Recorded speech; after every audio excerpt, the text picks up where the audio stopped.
Assalamualaikum warahmatullahi wabarakatuh. Pada kesempatan ini, mari kita belajar IPA tentang pencemaran air. Dalam kehidupan sehari-hari, makhluk hidup selalu membutuhkan air, termasuk manusia. Kita sangat membutuhkan air bersih untuk berbagai kegiatan, antara lain minum, mandi, mencuci, memasak, dan sebagainya. Salah satu ciri air bersih adalah tidak tercemar. Bagaimana air dikatakan tercemar?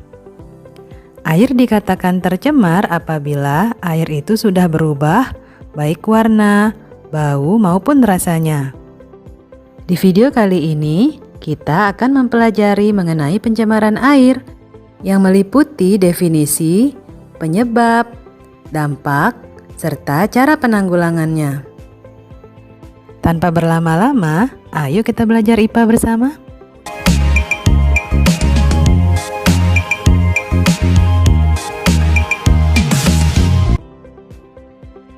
Definisi pencemaran air.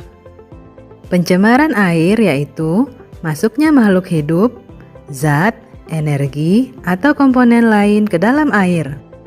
Akibatnya, kualitas air turun sampai ke tingkat tertentu yang menyebabkan air tidak berfungsi lagi sesuai dengan peruntukannya. Pencemaran air merupakan kondisi air yang menyimpang dari sifat-sifat air dari keadaan normal. Kualitas air menentukan kehidupan di perairan laut ataupun sungai. Apabila perairan tercemar, maka keseimbangan ekosistem di dalamnya juga akan terganggu. Penyebab pencemaran air. Bahan-bahan yang dapat menyebabkan pencemaran air dapat berasal dari limbah industri, limbah rumah tangga, dan limbah pertanian. Limbah industri. Air limbah industri cenderung mengandung zat berbahaya. Oleh karena itu, kita harus mencegahnya agar tidak membuang air limbah industri ke saluran umum. Kegiatan industri selain menghasilkan produk utama atau bahan jadi, juga menghasilkan produk sampingan yang tidak terpakai, yaitu limbah. Jenis limbah yang berasal dari limbah industri dapat berupa limbah organik yang bau seperti limbah pabrik tekstil atau limbah pabrik kertas. Selain itu, limbah anorganik berupa cairan panas, berbuih dan berwarna, serta mengandung asam belerang dan berbau menyengat, seperti limbah pabrik baja, limbah pabrik emas, limbah pabrik cat, limbah pabrik pupuk organik, limbah pabrik farmasi, dan lain-lain. Limbah industri yang berupa logam berat sering dialirkan ke sungai, sehingga sungai menjadi tercemar. Jenis-jenis logam berat adalah raksa, timbal, dan kadmium, di mana ketiganya sangat berbahaya bagi manusia apabila dikonsumsi. Misalnya, pencemaran raksa yang terjadi di Minamata, Jepang. Para nelayan di sekitar Teluk Minamata memakan ikan yang tercemar raksa. Akibatnya, mereka mengalami kerusakan saraf yang disebut penyakit Minamata. Lebih dari 80 orang meninggal akibat penyakit ini. Limbah rumah tangga.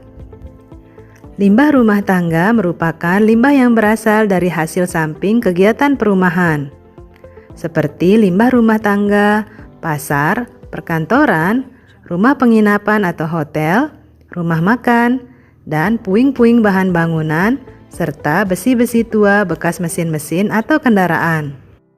Limbah rumah tangga dapat berasal dari bahan organik, anorganik, maupun logam berbahaya dan beracun.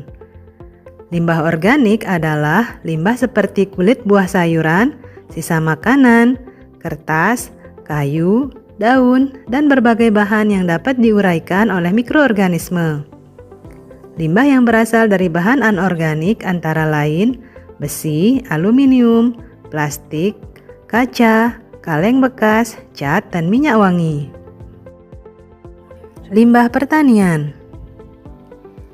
Air limbah pertanian sebenarnya tidak menimbulkan dampak negatif pada lingkungan. Namun, dengan digunakannya fertilizer sebagai pestisida yang kadang-kadang dilakukan secara berlebihan, sering menimbulkan dampak negatif pada keseimbangan ekosistem air. Selain itu, kegiatan pertanian menggunakan pupuk, misalnya pupuk urea.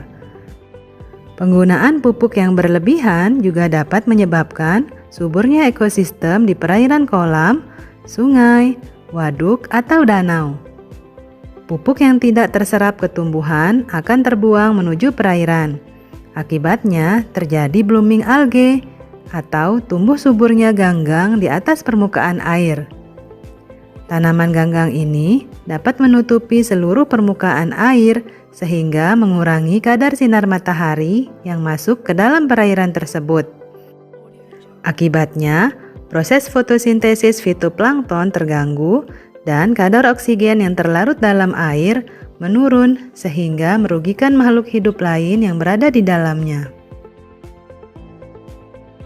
Dampak pencemaran air. Air limbah yang tidak dikelola dengan baik akan menimbulkan dampak yang tidak menguntungkan bagi lingkungan, seperti hal-hal berikut ini. 1. Penurunan kualitas lingkungan.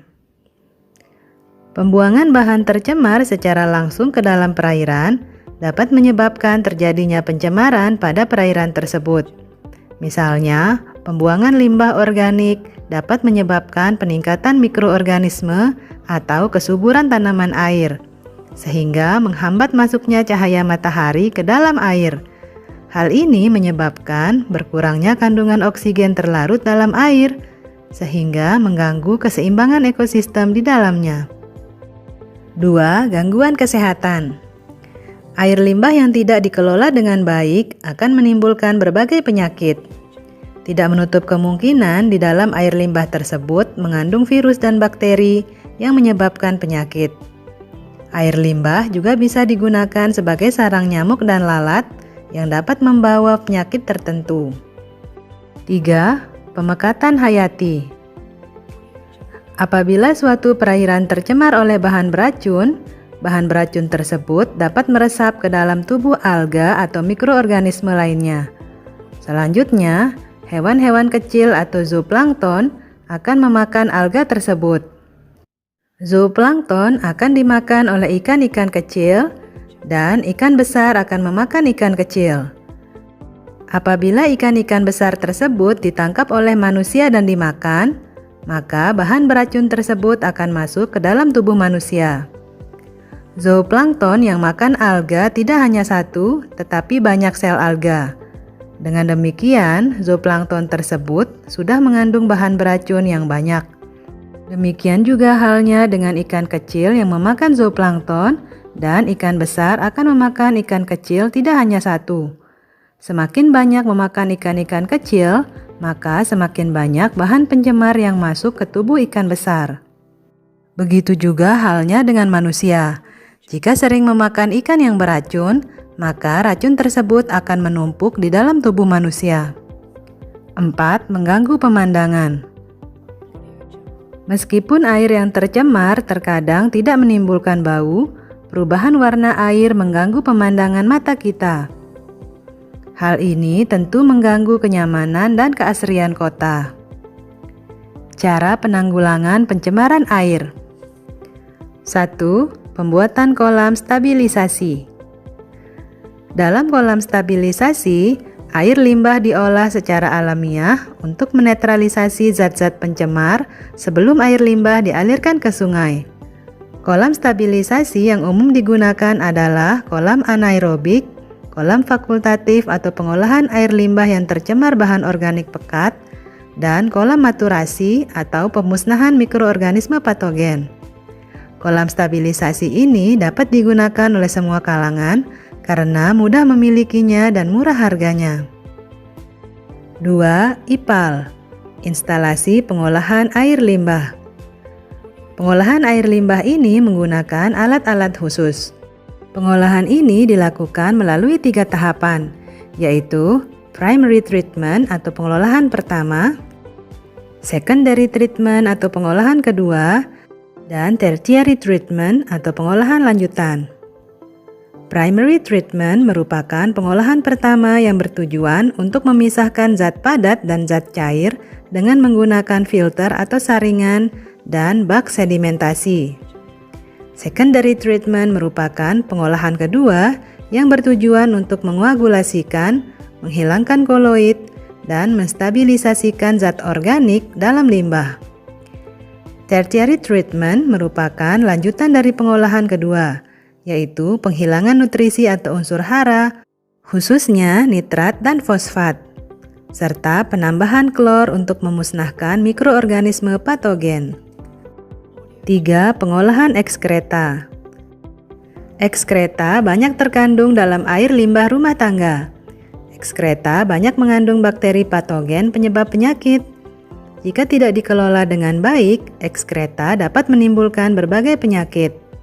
Pengelolaan ekskreta dapat dilakukan dengan menampung dan mengolahnya pada jamban atau septic tank yang ada di sekitar tempat tinggal, dialirkan ke tempat pengolahan, atau dilakukan secara kolektif. Untuk mencegah meresapnya air limbah ekskreta ke sumur atau resapan air, jamban yang dibuat harus sehat. Syaratnya tidak mengotori permukaan tanah, permukaan air dan air tanah di sekitarnya, dan tidak menimbulkan bau.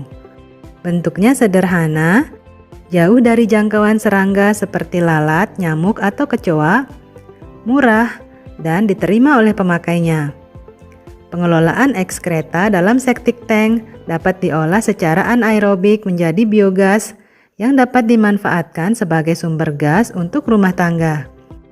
Dalam meminimalisasi sampah hasil limbah rumah tangga khususnya, dapat dilakukan upaya pengurangan sampah. Cara menangani limbah cair dan padat diharapkan tidak menyebabkan polusi dengan prinsip ekologi yang dikenal dengan istilah 4R, yaitu recycle, reuse, reduce, dan repair. Recycle atau pendaur ulangan. Proses recycle misalnya untuk sampah yang dapat terurai dijadikan kompos. Kompos ini dipadukan dengan pemeliharaan cacing tanah sehingga dapat diperoleh hasil yang baik. Cacing tanah dapat menyuburkan tanah dan kompos digunakan untuk pupuk. Reuse atau penggunaan ulang. Proses reuse dilakukan untuk sampah yang tidak dapat terurai dan dapat dimanfaatkan ulang.